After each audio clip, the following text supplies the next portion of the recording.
Guru itu kan pertama banyak yang belum sejahtera, apalagi guru PAUD ya, kebanyakan kan masih informal. Bahkan dosen-dosen pun juga sekarang banyak yang masih belum sejahtera dan belum kompeten sebagaimana yang dituntut. Gak boleh ya sistem pendidikan kita ini dibangun dengan berlandaskan kepada pengorbanan atau keikhlasan sebagian orang yang ngajar sukarela tanpa, iya kan, guru tanpa tanda jasa dan tanpa juga insentif yang cukup gitu. Sayangnya dalam pendidikan kita sekarang, kita tuh hanya melihat pendidikan yang penting tuh pendidikan formal di sekolah.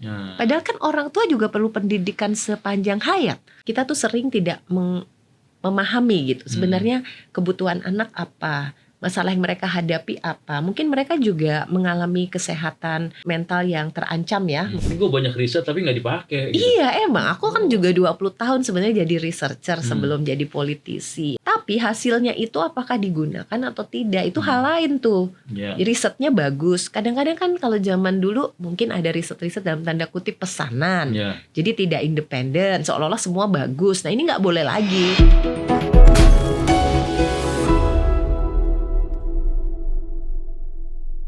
Baik mendengar dan netizen, jumpa kembali dalam podcast spesial di HUT ke-26 program El Sinta News and Talk bersama saya Hari Ristamaji, dan kita akan ngobrol juga dengan Ketua Komisi 10 DPR RI. Siapa lagi yang nggak kenal dengan Ibu Hetifah Syaifuddin. Nah, itu kalau kita lihat media sosial, lihat pemberitaan, dengar El Sinta, nonton TV, kalau ada pembahasan Komisi 10, pasti beliau yang akan muncul ada di situ dan memberikan pernyataan-pernyataannya. Dan kita saat ini di podcast HUT ke-26 program El Sinta News and Talk, kita hadirkan Bu Hetifah langsung untuk teman-teman semua. Halo, selamat kabar, Bu. Baik, Mas Haryo apa kabar? Alhamdulillah. Padahal baik. saya nih niat mau ngundang lagi Mas Haryo karena beliau itu ketemu saya terakhir justru saya undang ke DPR. Luar biasa nih sebagai alumni P3N angkatan 26 dari Lemhanas. Thank you, Bu. Berharga sekali loh masukannya, Mas. Wah. Terima kasih. Jadi memang beberapa waktu lalu kita ngobrol dan juga ikut RDP memberikan masukan tentang undang-undang Sisdiknas. Nah sekarang udah ada langsung nih di studio ya. Kita akan ngobrol-ngobrol. Bu, apa kabar, Bu? Udah banyak perkembangan. Iya, ini sebetulnya seperti biasa ya, agak-agak sibuk dan padat lah. Kebetulan karena ini masuk masa sidang dan kebetulan tahun baru juga kan. Betul. Jadi di awal-awal tahun ini biasanya kalau kami di DPR pertama mengevaluasi 2025 tuh mitra kami gimana programnya, sudah mencapai target belum? Laporan dong. Kemudian apa persiapan atau kesiapan untuk 2026-nya, baik itu dari sisi program, anggaran, ya, dan lain-lainnya. Kebetulan tadi ini juga hari ini nih siang ini kita juga habis dari sini kita akan lanjut bahas draft pasal per pasal dari RUU Sisdiknas. Oh jadi masukannya Mas Haryo udah ada loh di situ. Wah, mantap. Bu Hetifah, sayang sekali kalau misalnya Ibu udah jadi tamu podcast El Sinta nggak update tentang beberapa hal ya di Komisi 10. Bu Hetifah kan Ketua Komisi 10 DPR RI yang bidangi masalah, salah satunya adalah masalah pendidikan ya Bu ya. Dan sekarang ini kan kita butuh anak-anak yang pintar, pandai begitu ya untuk kedepannya, untuk ngejar Indonesia Emas 2045 begitu kan. Nah, butuhkan sesuatu yang hebat, aturan dan juga benchmark undang-undangnya begitu. Sekarang ini sedang sibuk Sisdiknas Bu ya. Iya, cerita jadi dong, Bu. Ceritanya teman-teman kan kalau namanya kita punya undang-undang, pasti kalau kita susun undang-undang itu kalau ada satu masalah yang dirasakan perlu pengaturan. Kalau memang tidak ada masalah ya nggak usah bikin undang-undang kan. Nah kebetulan kita sudah punya undang-undang Sisdiknas, tapi undang-undang ini dibuat tahun 2003. Jadi udah lebih dari 2 dekade dan sudah banyak sekali perkembangan-perkembangan baru tentunya yang harus diakomodir. Banyak juga masalah-masalah baru yang dihadapi di masyarakat. Nah sekarang kita mencoba untuk mengevaluasinya dan bahkan bukan hanya mengevaluasi ataupun merevisi undang-undang Sisdiknas yang ada, tapi juga mengkodifikasi dengan undang-undang lain yang erat terkait, yaitu undang-undang guru dan dosen dan juga undang-undang pendidikan tinggi. supaya undang-undang sistem pendidikan nasional ini nanti lebih komprehensif menjadi satu kesatuan gitu sih Mas. Jadi bukan hal yang mudah, tapi kami yakin karena ini banyak sekali antusiasme dari masyarakat, jadinya memudahkan kami juga nih. Iya, iya. Banyak masukan ya Bu ya. Banyak masukan itu yang sangat menjadi berharga. satu bahan bakar juga ya, amunisi. Iya jelas. Nah, satu itu. yang paling krusial apa Bu yang kita butuh pemahaman ya. Kalau nggak salah tuh mengenai masalah usia pendidikan ya Bu. Artinya wajib belajar itu. Oh, iya. Artinya ada yang diturunkan 1 tahun untuk tingkat TK atau PAUD. Sekolah, iya. Dan yang tambah lagi yang 3 tahun untuk SMA. Iya. Cerita Bu, sejauh mana itu bisa diadaptasi? Ya, jadi kami ingin memastikan bahwa anak-anak di Indonesia itu mendapatkan hak pendidikannya lebih panjang dari apa yang realitanya sekarang diperoleh. Rata-rata kan di Indonesia itu anak lama sekolahnya hanya 8,9 tahun ya. Jadi bahkan lulus SMP pun belum. Nah, selain itu, kalau dulu waktu Undang-Undang Sisdiknas dirancang pada tahun 2003 itu memang pendidikan anak usia dini itu belum terasa sepenting sekarang. Jadi early childhood learning itu semakin lama kita belajar dari berbagai negara, apalagi yang tingkat kebahagiaannya tinggi, itu ternyata sangat diprioritaskan. Nah, oleh sebab itu kami sekarang menurunkan 1 tahun ke bawah itu supaya Undang-Undang Sisdiknas ini memberikan juga kesempatan kepada anak-anak kita mendapatkan pendidikan yang tepat sih.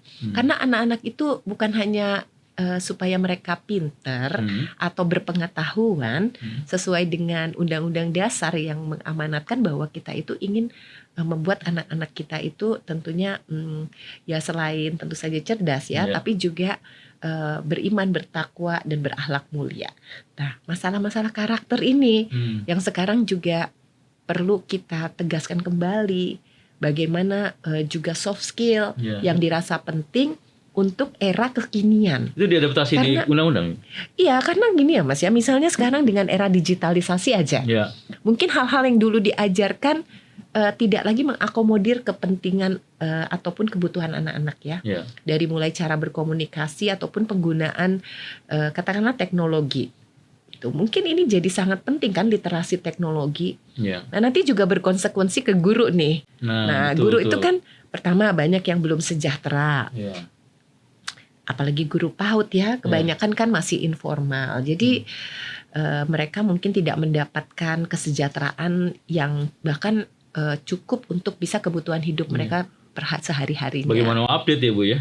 Gimana mau meningkatkan kompetensi dia, mau belajar lagi. Mungkin mereka lagi sibuk cari tambahan untuk hidupnya ataupun tidak konsentrasi ya.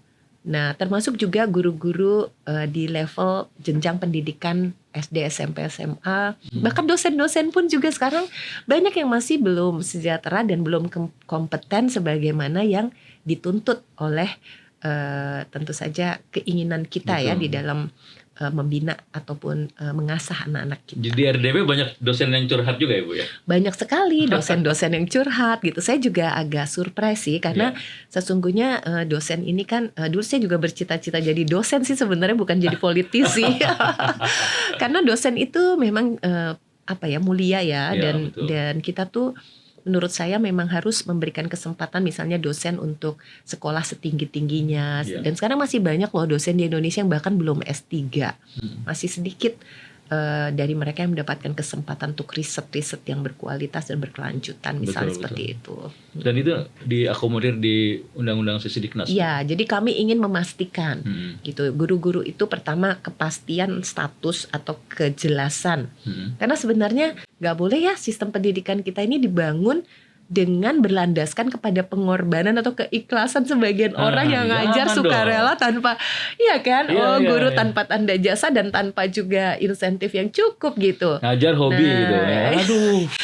Aduh, saya sebenarnya ini walaupun ini ya, jadi kita tertawa tapi sebenarnya ini mentertawakan satu realita yang tidak boleh terjadi terus-menerus. Dan guru juga memang harus diberi kesempatan tadi mengasah diri.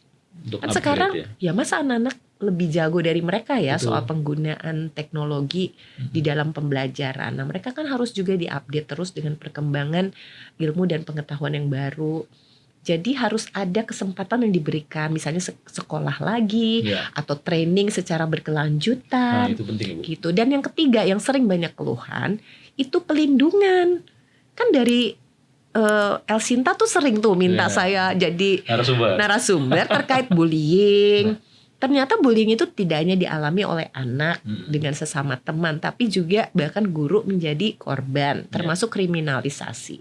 Nah ini kan nggak boleh terjadi gitu. Bu, sebentar, kita stop dulu. Sesdiknas saya tertarik mengenai bullying ini, Bu. Ah, Tapi memang kejadian ini kan nyata ya di sekeliling Iya, kita ya, iya, Bu ya. betul. Dan banyak sekali ya laporan-laporan ke Elsinta, baik itu dari orang tua, dari guru. Wah, itu terjadi bukan seperti yang dulu-dulu guru dihargai Iya, ya. iya. Sebenarnya kecenderungan ini kenapa sih, Bu? Nah jadi kita itu kan tadi ada beberapa perubahan di dalam mungkin komunikasi dan gap antara sebenarnya antara orang tua dengan anak juga begitu sih. Ya. Gitu ya kan kita juga sekarang melihat ya anak-anak mungkin dengan terpaparnya kepada gadget, teknologi dan juga mereka dengan teman-teman sebenarnya juga anak menghadapi banyak tantangan tersendiri dan kita tuh sering tidak memahami gitu sebenarnya kebutuhan anak apa, masalah yang mereka hadapi apa. Mungkin mereka juga mengalami kesehatan mental yang terancam ya. Mungkin dapat juga misalnya cyberbullying dan sebagainya. Nah, jadi sebenarnya kita sebagai orang tua maupun guru harus memahami juga kondisi anak. Nah, anak juga harus terlindungi. Nah, sebaliknya gitu ya. Seringkali mungkin kalau kita berkomunikasi tidak lancar dengan anak-anak, anak-anak ternyata juga menghadapi masalah bullying di rumah. Kan orang tua juga sering marah ya. Kamu main game terus atau kamu kenapa sekarang kurang memperhatikan kita orang tua dan sebagainya. Nilainya turun. Nah, akhirnya dimarahin terus dan betul. orang tua jadi sumber masalah dalam kesehatan mental mereka dan kadang-kadang mereka melampiaskan juga bisa kepada teman lain dan sebagainya. Jadi apa masalah dasarnya itu sebenarnya kompleks. Ya. Tapi anak-anak korban bullying juga sebenarnya itu akan sangat panjang efeknya, bahkan bisa sampai dia dewasa kan kalau dia kehilangan kepercayaan diri dan juga banyak kasus-kasus bahkan sampai bunuh diri juga kan di kalangan anak-anak. Nah sekarang bahkan anak-anak juga jadi berani ya sama orang tua, sama guru. Sama orang tua, sama guru. Nah ini satu fenomena yang harus kita tekuni dan dengan serius juga penyebabnya apa dan bagaimana cara guru. Mudah-mudahan ya dengan pelatihan kebekaan, jadi bimbingan konseling pada semua guru, membuat guru-guru juga bisa lebih memahami kondisi setiap anak di kelas, gitu. Jadi tidak hanya memarahi terus ya, tapi bagaimana kita memahami kondisi setiap anak itu dengan lebih bijak dan secara proporsional kita juga harus bisa mengatasi kasus-kasus seperti ini dengan lebih baik ya karena anak juga sebenarnya harus dilindungi kan. Jadi nggak bisa kita juga main hukum dengan cara-cara yang tidak bisa diterima di era sekarang. Kita nggak bisa loh bandingin lagi dengan masa dulu. Iya kadang-kadang kan kalau dulu gitu, Bu. kalau dulu waktu kita zaman kayaknya saya, waktu gitu zaman saya itu biasa pakai rotan gini-gini. Sekarang kita nggak bisa ya Bu ya? Nggak bisa karena anak-anak juga lebih sensitif. Terus ya sama seperti anak-anak saya juga kalau seorang guru jangankan sampai fisik gitu ya memukul ataupun memberikan hukuman-hukuman yang sifatnya kekerasan gitu melempar kapur saja itu udah sangat menyakitkan bagi mereka atau membentak atau mengata-ngatai dengan kata-kata yang dia anggap tidak pantas. Orang tua juga bagi anak itu adalah kekerasan psikis. Jadi mereka sudah sadar sekarang gitu bahwa itu tidak boleh. Jadi mereka lebih sadar pada hak-haknya juga. Jadi kalau orang tua dan guru harus ngapain dong, Bu?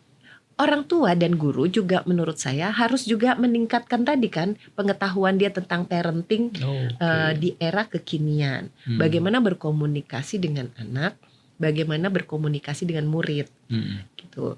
Karena ini misalnya ngomong soal game aja ya. Kalau saya ketemu sama orang tua sama guru rata-rata iya game pokoknya harus diblokir aja gitu. Misalnya Roblox gitu ya. Tapi ketika saya ngomong sama anak-anak hampir semua mereka main Roblox. Saya tanya mainnya apa. Ternyata juga banyak yang bermanfaat. Bahkan ada movie, Grow Garden atau apa. Mereka bahkan bisa mulai belajar coding ya kan. Gitu. Kok kayaknya bermanfaat juga bagi mereka itu bagus. Tapi bagi orang tua dan guru pokoknya dilarang. Nah terjadilah gap gitu. Padahal saya tanya ke orang tua dan guru, kadang mereka juga belum pernah main, Nah itu dia. nggak ngerti juga gitu loh. Parah juga ya. Diblokir. Mau ngasih Ini kan satu. larangan, Iya. tapi dia nggak tahu yang Tapi dia dilarang apa sendiri gitu. sebenarnya tidak, memang ada bahayanya kan kita tahu, tapi juga ada Ya, manfaatnya. ya, betul. Nah sekarang seperti game itu kan dia bukan individual game, dia sebenarnya adalah platform. Kayak kita YouTube juga dong. Ya, betul. YouTube itu kalau kita YouTube-nya El Sinta kan bermanfaat, tapi konten YouTube yang lain ada juga yang jelek.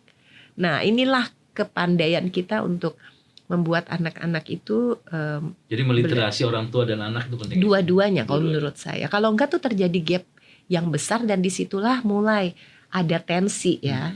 Dan sayangnya dalam pendidikan kita sekarang, kita tuh hanya melihat pendidikan yang penting tuh pendidikan formal di sekolah. Ya. Padahal kan orang tua juga perlu pendidikan sepanjang hayat. Nggak ada ya sekolah untuk orang tua, Ini setuju banget nih. parenting gitu loh. Apalagi yang mau nikah nih kayak kamu nih. Ayo nih para kru. Mereka tuh mau nikah kita take it for granted. Pasti kalian udah ngerti cara jadi bapak. Pasti kalian udah ngerti cara jadi ibu. Padahal belum tentu. Ya, jadi nanti ketika punya anak belum tentu loh udah bisa caranya mendidik seperti apa. Nah, ini di mana kita belajarnya? Untungnya lah ada media kayak El Sinta. Ya. Untungnya ada Bu Ediva yang ngomong ya kan. Kita bisa banyak belajar loh dari El Sinta. Saya terus terang saya banyak sekali belajar. Karena sebagai politisi kita kan harus mengikuti nih perkembangan realita di masyarakat. Gitu, bukan hanya di bidang kita misalnya pendidikan gitu atau kepemudaan, kebudayaan, tapi juga bidang-bidang lain, ekonomi gitu ya. Terus kira-kira ke daya beli masyarakat sekarang gimana, itu mempengaruhi kan kemampuan dia mengakses pendidikan, kira-kira merata atau enggak tuh dari berbagai daerah, mereka keluhannya sama atau tidak. Kadang-kadang kalau kita buka open line aja kan Bu, itu masyarakat atau mendengar dari Sabang sampai Merauke ya, bahkan di luar negeri juga kasih komentar. Jadi kita tahu ya potret. Oh ternyata kalau di Aceh masyarakat tuh topik ini concernnya tentang ini. Iya benar gitu ya. sekali. Misalnya di Kalimantan atau di Sulawesi beda, topik ini concern tentang ini. Senang saya gitu ya. Nah itulah mungkin jadi kembali ke soal Undang-Undang Sisdiknas. Nah itu salah satu hal yang ingin kita perbaiki adalah pemerataan akses. Karena kunci utama atau salah satu permasalahan yang dihadapi itu kesenjangan. Maksudnya apa? Kesenjangan pendidikan yang diterima masyarakat, baik itu secara mungkin geografis. Misalnya waktu saya ke Papua Pegunungan, waduh, iyalah kalau kita harus. Jadi lihat misalnya, di daerah kepulauan, bahkan di daerah pemilihan saya sendiri di Kalimantan Timur itu antara Balikpapan dengan misalnya Mahakam Ulu atau Kutai Barat itu udah beda sekali senjang. Di sini tuh bagus, mungkin berskala internasional, guru-gurunya kompeten. Nanti di sana kekurangan guru, sekolah SMA cuma 1, sering banjir lagi gitu kan. Sarprasnya maupun juga kondisi-kondisi lainnya tuh kok beda banget ya. Harusnya kan di seluruh Indonesia nih sama lah gitu. Nah itu yang kita pingin dengan undang-undang yang baru ini, pemerataan dan kesenjangan itu pemerataan ditingkatkan, kesenjangannya dikurangi.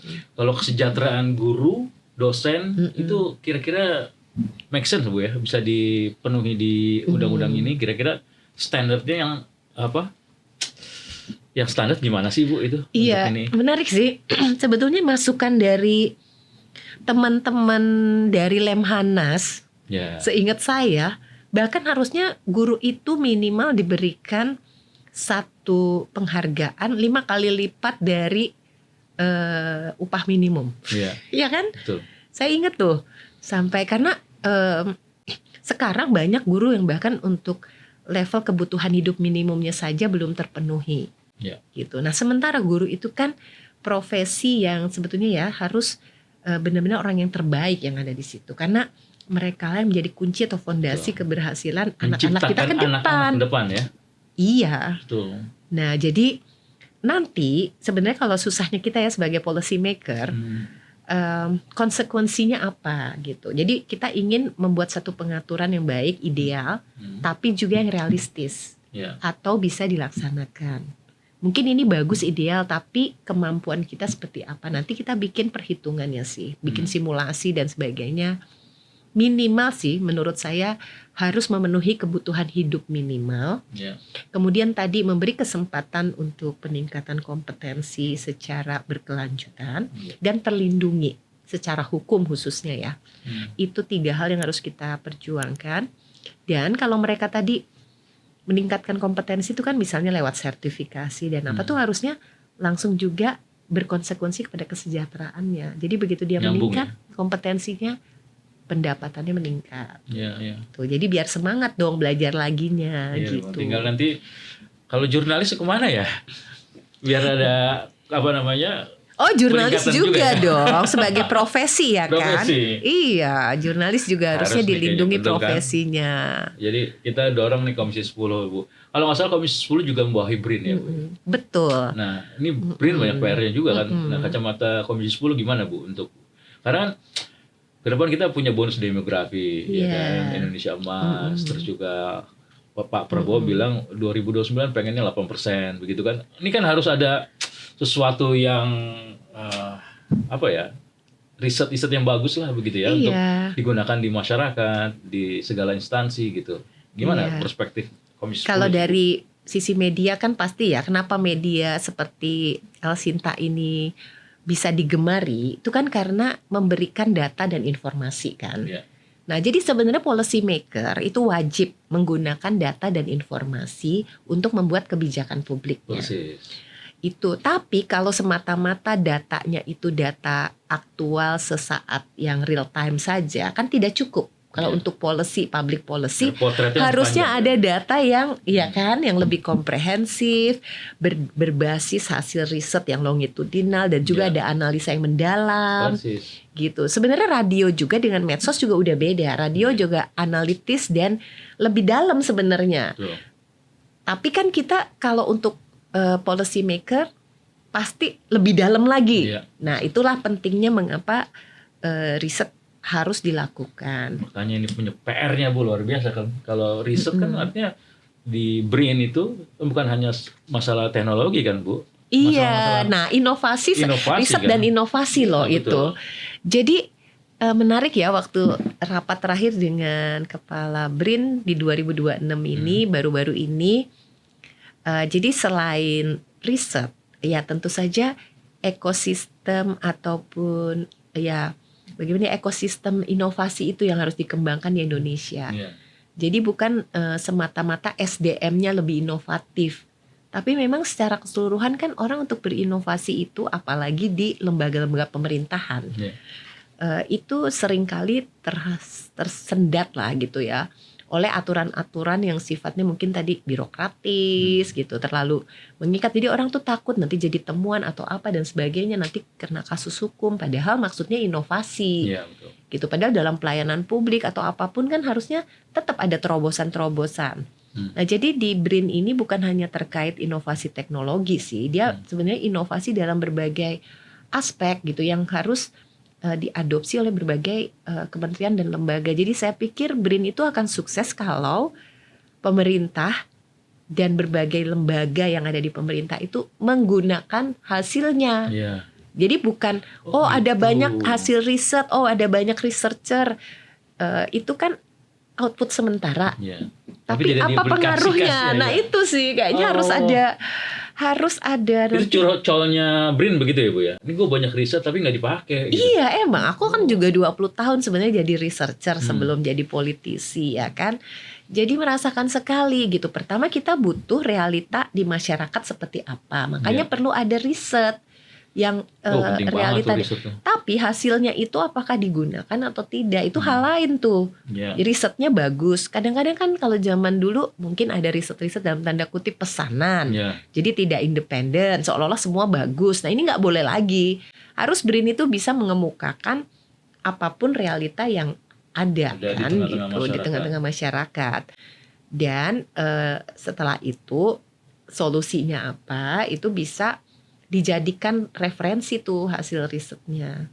Terutama ya karena ini menyangkut inovasi. Jadi sebenarnya diharapkan dari BRIN itu agak beda dengan Dikti Saintek ya. Kan sekarang ada tambahan nih dari Pak Prabowo anggaran. Ya kan waktu ketemu beberapa ribu pimpinan perguruan tinggi, alhamdulillah ya Pak Prabowo menyadari loh pentingnya riset dengan ditambah anggaran berapa triliun, berarti kan ada riset dasar, ada riset terapan. Nah, BRIN ini mungkin lebih ke arah riset terapan, gitu. Jadi hal-hal yang inovatif untuk memecahkan isu-isu yang dihadapi oleh masyarakat lah, petani lah, ya nelayan lah, ya guru lah, ya orang tua lah, ya perempuan, ya anak, kan semua punya masalah. Sebenarnya teknologi-teknologi sederhana itu bisa menjadi solusi kan. Nah, itu yang harusnya BRIN temukan itu. Kalau ngobrol sama ketua komisi 1 seperti ini, kayaknya kita 2 SKS, 3 SKS sendiri ya. Jadi kalau kita kuliah tuh ada SKS, mungkin 1 semester ya bisa diterangin dalam satu yang mancing soalnya nih, jadi aja aduh semangat banget. Tapi gini loh Bu, saya kan juga ngelihat juga Bu Hetifah nyemimpin sidang ya, taktis banget gitu. Ada permasalahan A, B, C, tiba-tiba wah, pujiannya luar biasa nih bikin aku. Ini sangat membesarkan hati ya, karena biasanya kan masyarakat ini banyak juga yang mengkritisi DPR, tapi saya sangat menerima berbagai masukan dan kritik. Tapi dipuji luar biasa. Saya lihatnya begini, karena ketika RDP misalnya itu ada masukan dari asosiasi ini mintanya A, asosiasi ini mintanya B, C mintanya ini beda lagi. Tapi Ibu kayaknya oke, yang itu ini begini ya gini, kita masukkan nanti kita bahasin.